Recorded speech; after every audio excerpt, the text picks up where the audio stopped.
오늘부터 미 시민권자와 영주권자에 대한 자녀 세액 공제 첫 번째 지급이 시작됐습니다. 오는 10월부터 5세에서 11세 사이 아동이 백신을 접종받을 수 있을 전망입니다. 예일대는 뉴욕시 백신 접종이 25만 명의 감염을 막고 8,300명의 사망을 예방했다는 연구 결과를 발표했습니다.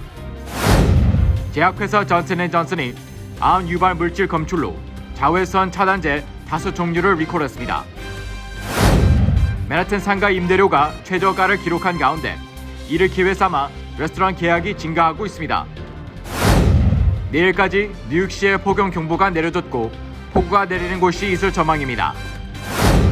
작년 미국 내 약물 중독 사망이 29.4% 증가했고 뉴욕에서는 36% 증가했습니다. 뇌졸 중으로 언어 장애가 온 환자의 뇌에 전극을 연결해 말을 읽는 실험이 성공했습니다.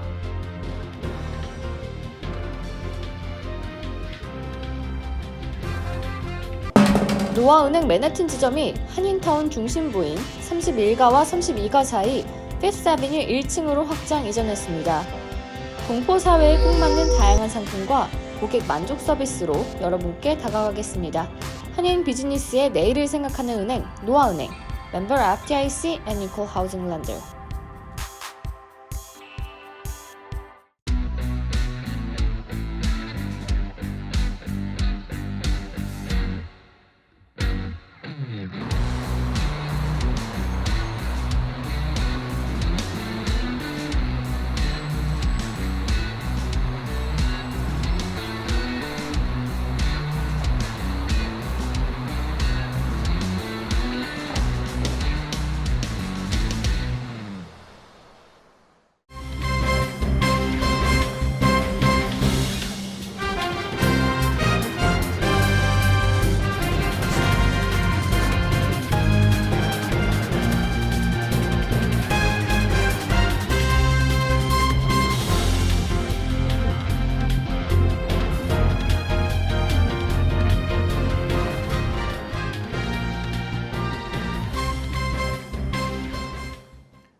여러분 안녕하십니까? KBTV 뉴스 9 이창원입니다.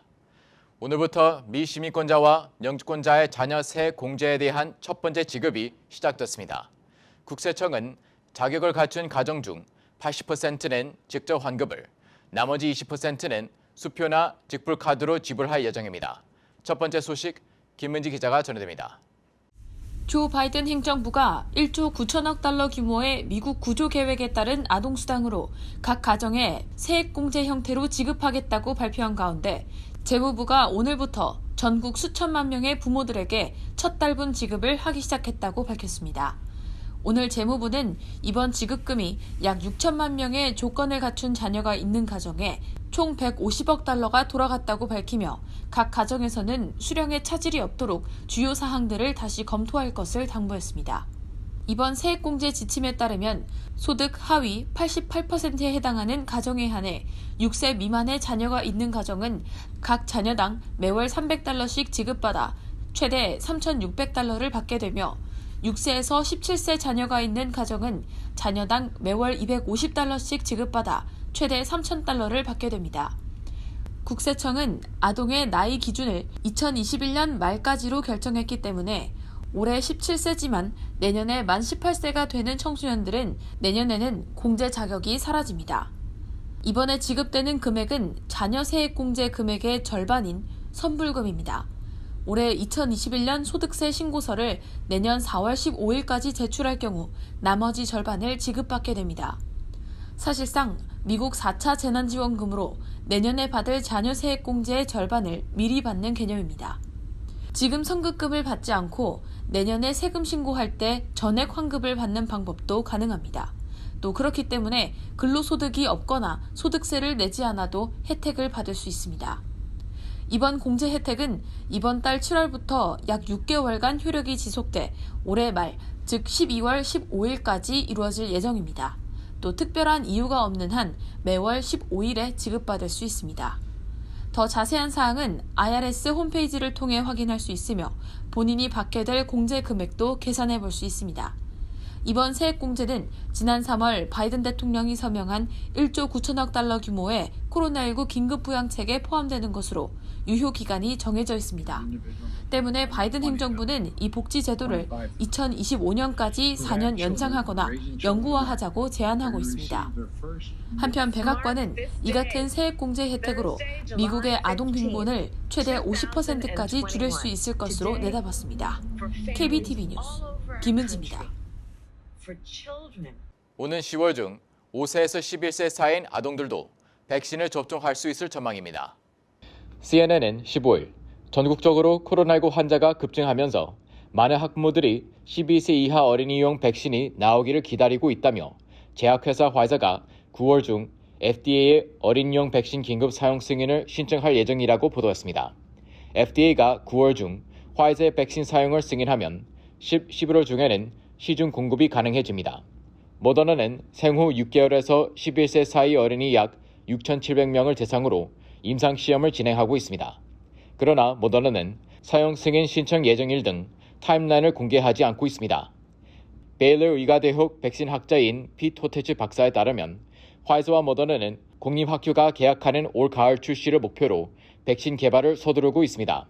그러나 일부 전문가들은 올해 안에 FDA 긴급 사용 승인을 받기 어려울 것으로 보고 있습니다.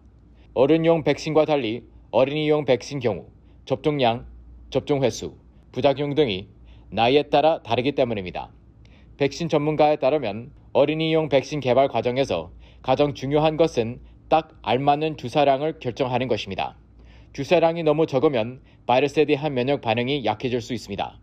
주사량이 너무 많으면 면역력은 강해지만 고열, 통증, 두통 등 심각한 부작용이 나타나 생명을 위협할 수도 있습니다. 접종 횟수도 중요합니다. 나이 따라 1회 접종으로 충분한 면역력이 생길 수도 있고 3회 이상 접종해야 효과가 나타날 수도 있습니다. 소아과 의사인 닥터 버리 크리츠는 어린이용 백신 사용 승인은 이 같은 다양한 요인을 체크해야 하기 때문에 예정보다 오래 걸릴 수 있다고 말했습니다.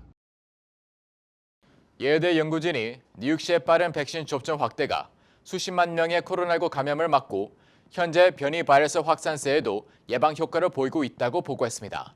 김현지 기자의 보도입니다. CBS 뉴스에 따르면 예대학교 연구진들은 뉴욕시 백신 접종이 25만 명의 감염, 4만 4천 명의 입원, 8,300명의 사망을 예방했다고 보고했습니다. 이번 연구를 진행한 예의대 전염병센터의 앨리슨 갤바니 박사는 델타 변이 등 전염력이 더욱 강한 변이 바이러스가 등장하면서 뉴욕시의 백신 접종 성과가 빛을 발하고 있다고 전했습니다. 또한 뉴욕시에서 빠르게 진행된 접종 추세가 코로나19와 변이 바이러스 피해를 줄이는 것에 중요한 역할을 한 것으로 보인다고 전했습니다. 연구진이 발표한 자료에 따르면 올 초 코로나19로 인한 입원 환자의 98.4%와 사망자의 98.8%가 백신 미접종자였습니다. 반면 백신 접종자 중 입원자는 1.6%, 사망자는 1.2%에 그쳤습니다. 수요일 빌 드 블라지오 뉴욕시장은 이번 연구 결과를 제시하며 백신 접종이 성과를 드러내고 있다고 강조했습니다. 더불어 이동식 백신 접종소, 가정방문 접종 등의 서비스를 늘릴 것이라고 밝혔습니다. 접종률이 낮은 76개 지역에서는 특히 소아과를 중심으로 환자의 접종을 독려할 것이라고 밝혔습니다. 최근 델타 변이 기승으로 미 전역 46개 주에서 감염자 수가 증가한 가운데 뉴욕시에서도 확진율이 1.3%로 전주 대비 2배 증가했습니다. 아직 상대적으로 낮은 숫자이지만 예상을 뛰어넘는 증가 속도에 보건당국의 우려가 커지고 있습니다. 그러나 전문가들은 뉴욕시 성인의 64%가 접종을 완료한 상황에서 델타 변이가 지난 두 차례와 같은 재유행을 가져오지는 않을 것이라고 분석했습니다. 코로나19 관련 주요 지표인 평균 1일 입원자는 20명, 사망자는 4명에서 5명으로 다소 안정적인 것으로 나타났습니다. 한편 뉴저지에서는 감염자 수가 급증하며 필머피 주지사는 델타 변이를 주요 변이로 선언했습니다. 6월 말 전체 감염자의 41%가 델타 변이 감염자였으며 1일 감염자 수는 평균 250명으로 전주 대비 14%, 전달 대비 34% 증가했습니다. 머피 주지사는 백신이 델타를 포함한 변이 바이러스의 효과를 입증하고 있고 특히 입원과 사망에 이를 정도의 심각한 증상을 예방할 수 있다며 백신 접종을 독려했습니다. 뉴저지는 현재 미국 내 백신 접종률이 가장 높은 주에 속하며 70%의 성인이 접종을 마쳤습니다. KBTV 뉴스 김현지입니다. 오늘 제약회사 존슨앤존슨이 시중에 판매되는 에어솔 자외선 차단제 5종류를 전격 리콜했습니다. 이들 제품에서 암을 유발하는 화학 물질인 벤진 성분이 소량 검출됐기 때문입니다. 자세한 소식 김은지 기자가 전해드립니다. 오늘 뉴욕포스트에 따르면 존슨앤존슨이 암 유발 성분 검출을 이유로 리콜한 선크림은 에어로졸 자외선 차단제인 아비노 프로텍트 플러스 리프레쉬, 뉴트로지나, 쿨 드라이 스포트, 인비지블 데일리 디펜스, 울트라 시어 등 5종류입니다. 질병통제예방센터 CDC에 따르면 이들 제품에서 검출된 벤젠에 장기간 노출되면 백혈병이나 암에 걸릴 수 있습니다. 존슨앤존슨은 벤젠은 자외선 차단제 제조용 성분이 아니라고 밝히고 벤젠 성분이 어떻게 일부 제품에 들어갔는지 조사하고 있다고 밝혔습니다. 존슨앤존슨은 수요일 발표한 성명에서 자외선 차단제에서 극소량의 벤젠 성분이 검출됐지만 사용자의 건강을 해치지는 않을 수준이라고 밝히고 그러나 소비자의 안전을 고려해 5가지 제품의 판매를 중단한다고 설명했습니다. 회사 측은 또 이 제품을 구입한 고객은 존슨앤존슨 소비자 관리센터로 전화하면 환불을 받을 수 있다고 덧붙였습니다. 이에 앞서 최근 몇 년 동안 소비자 단체들은 존슨앤존슨의 베이비 파우더에 성면 성분이 들어있어 암을 유발한다고 주장하며 수천 건의 소송을 제기했습니다. 이에 따라 회사 측은 지난해 이 제품 판매를 중단하고 소송 비용을 충당하기 위해 39억 달러를 써야 했습니다. KBTV 뉴스 김은지입니다. 팬데믹 이후 맨하튼 상가 임대료가 계속 낮아지는 가운데 이를 기회 삼아 요식업계를 중심으로 계약건이 증가하고 있습니다. 김현지 기자의 보도입니다. CNBC 뉴스에 따르면 상업부동산서비스협회는 맨해튼에서 올 2분기 가장 많았던 임대계약건이 요식업 사업장이라고 발표했습니다. 자료에 따르면 23건의 레스토랑이 계약했고 의류사업장, 보건서비스와 보석상점 등이 뒤를 이었습니다. 시장조사업체 데이터 이센셜에 따르면 팬데믹으로 인해 작년 3월 이후 미국 내 총 77만 9천 개의 음식점 중 8만 개 음식점이 영구적으로 문을 닫았습니다. 정상화가 진행되면서 위축된 시장을 기회로 삼아 업계에 진입하려는 시도들이 나타나고 있습니다. 또한 팬데믹 동안 문을 닫은 음식점 공간을 계약해 큰 공사 없이 들어올 수 있다는 점이 요식업 계약 증가에 힘을 보탠 것으로 보입니다.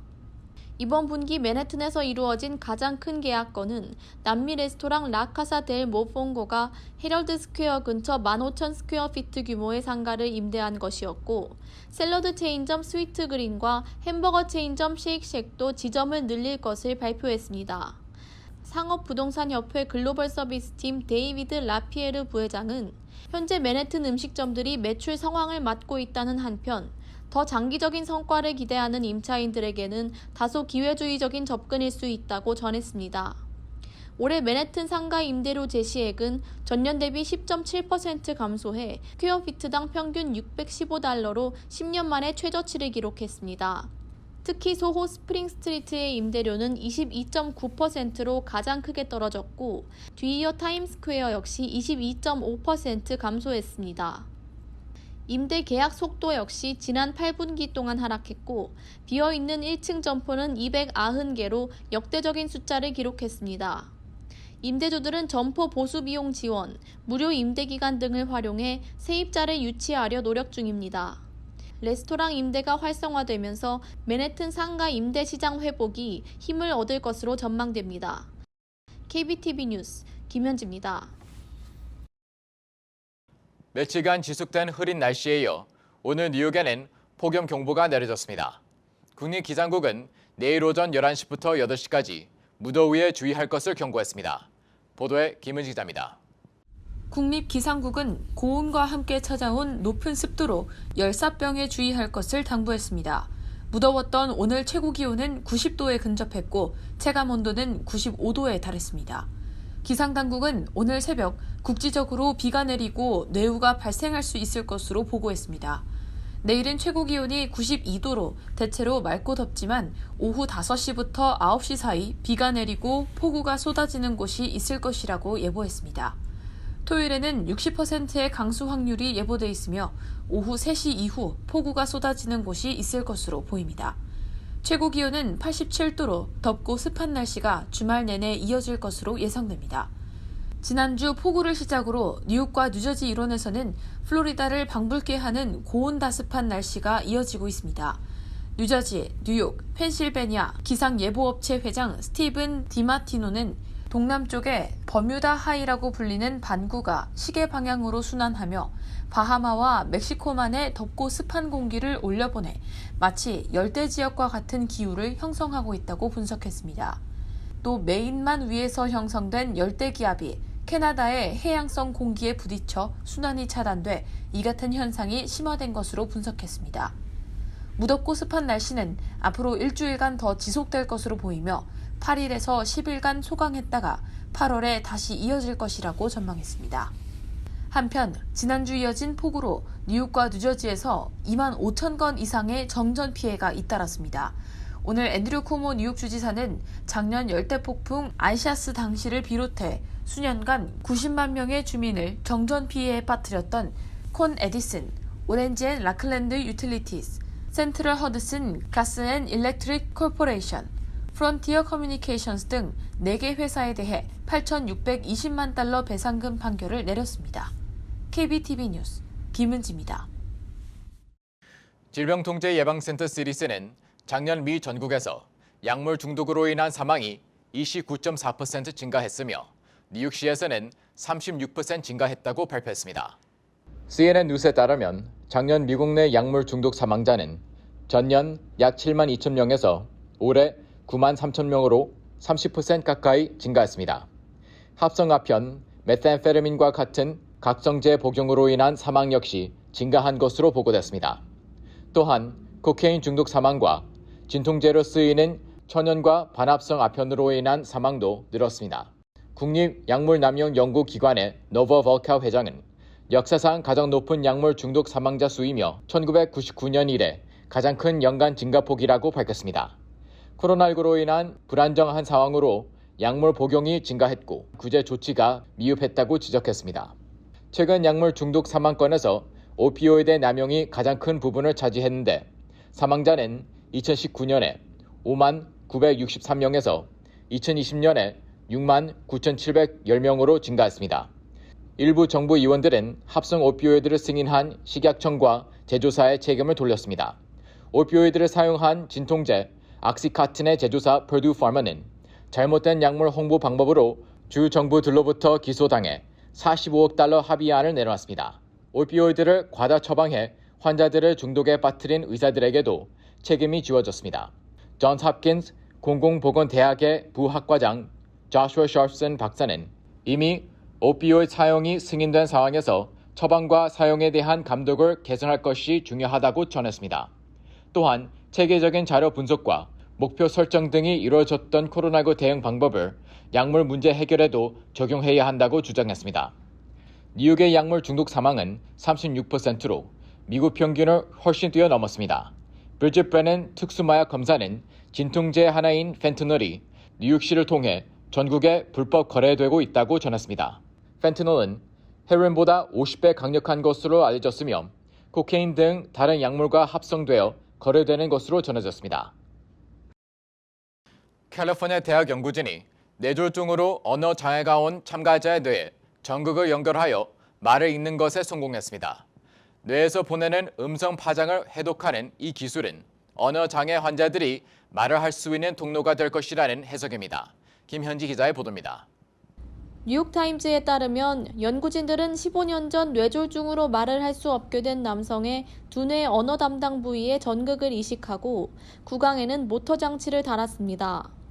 전극은 참가자의 음성을 제어하는 뇌 활동을 감지했는데 연구진들은 81주 동안 참가자에게 배고프다, 음악, 컴퓨터 등 50개의 단어를 말하도록 요청했고 참가자의 시도가 신호로 저장되었습니다.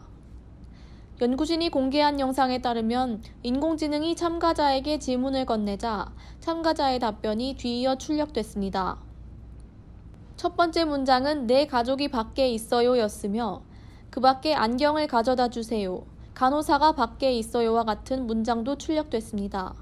오늘 어떠세요? 라는 인공지능의 질문에는 아주 좋아요 라는 대답이 돌아왔습니다.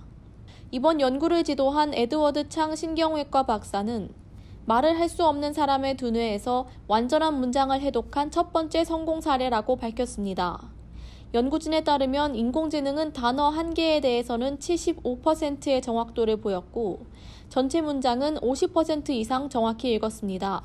전신이 마비됐지만 인지 기능에는 문제가 없던 참가자는 그간 모자에 연결된 바늘로 단어를 누름으로써 소통해 왔는데 머리를 계속 움직여야 하며 1분에 단 5개 정도의 단어만 입력이 가능해 어려움을 겪었습니다. 이번 실험에서는 1분에 15개에서 18개 단어를 나타낼 수 있었고 장 박사는 자연스러운 대화에 가장 필수적인 해독 속도에 주력했다고 밝혔습니다. 또한 이번 연구는 윤리적 논란이 될 수 있는 참가자의 무의식을 읽으려는 시도가 아니며 입으로 내려는 말을 감지하는 것뿐이라고 설명했습니다. 크리시나 쉐노이 스탠포드대 엔지니어학 교수는 이 기술이 뇌졸중이나 루게리병 등으로 언어장애가 온 사람들이 말을 할 수 있도록 할 것이라고 기대했습니다.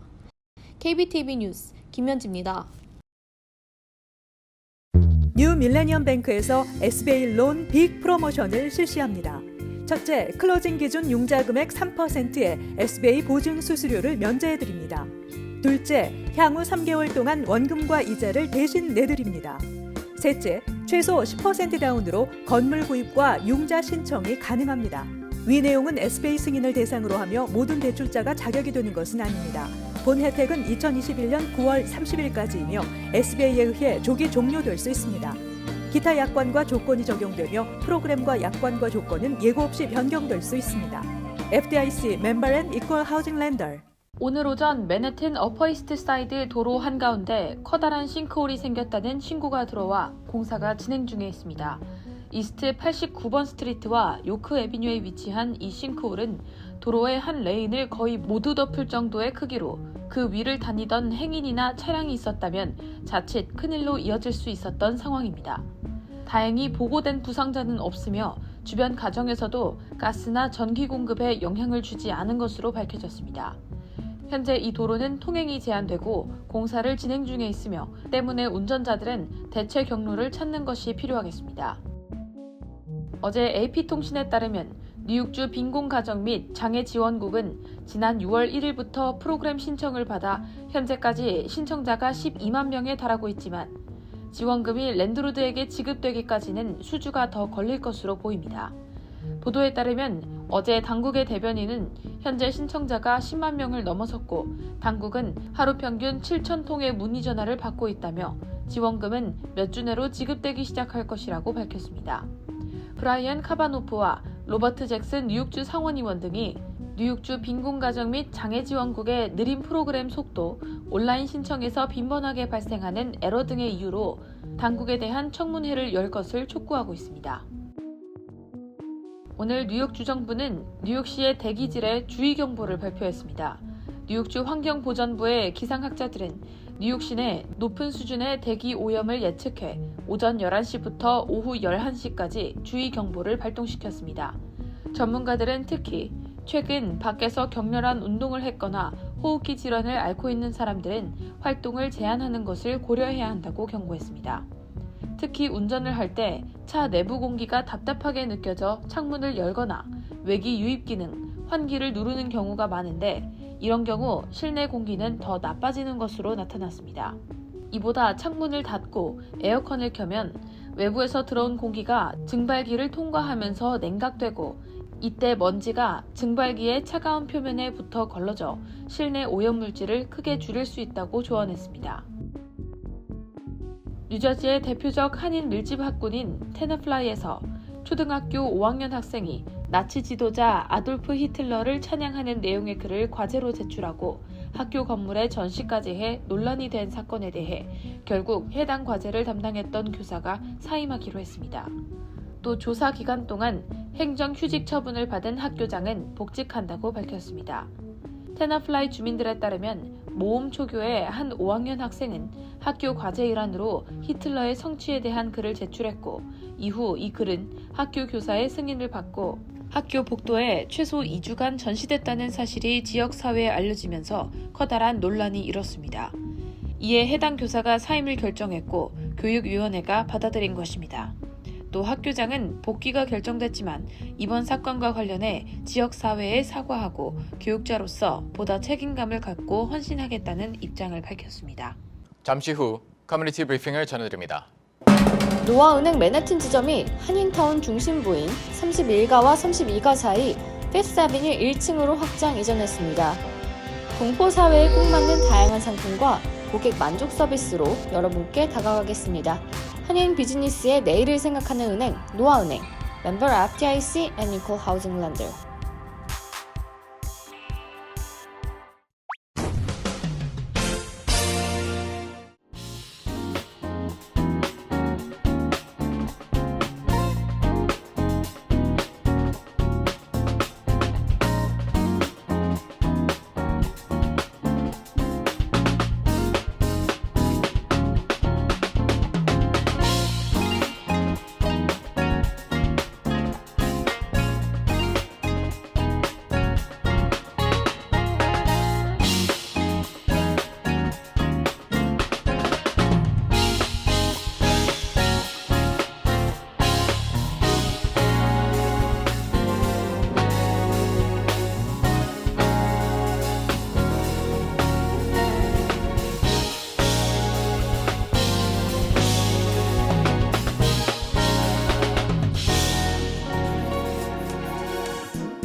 이어서 환율과 증시 전해드립니다.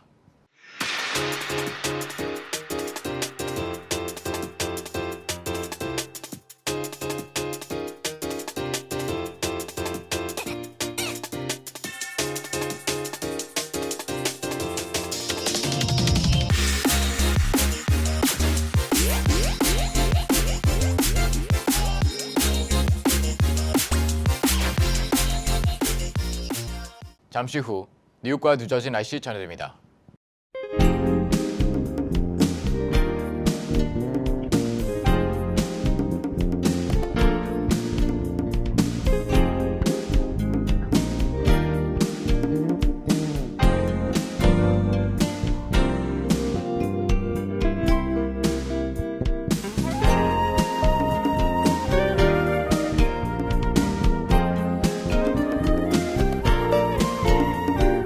KBTV 뉴스 9 마칩니다. 오늘도 시청해 주셔서 감사합니다.